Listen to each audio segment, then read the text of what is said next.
Nakakalungkot makita yung news na 'to. Ito nga si former Miss Universe, Miss Gabriela Isler from Venezuela, 'di ba, is stepping down from her role as Director of Communications and Brand Training for the Miss Venezuela organization.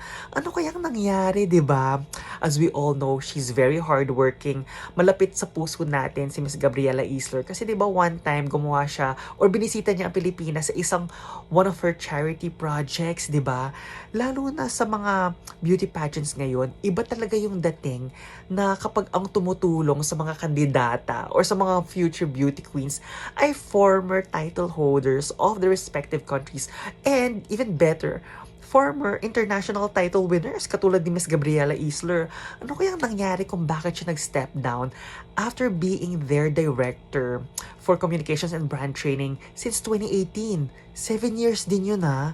Alam mo yun, I mean, kung ano man ang maging plano niya, 'di ba? On her next steps, on her next adventures. Of course, we wish her the best. Kaya lang, it's just sad to see her depart. Lalo na alam mo yon, Miss Venezuela is known to be a powerhouse. 'Di ba? Parang sila yung parang tinitingala natin at alam natin na kahit papaano malapit din ang Pilipinas next to Venezuela. Ano sa palagay niyo?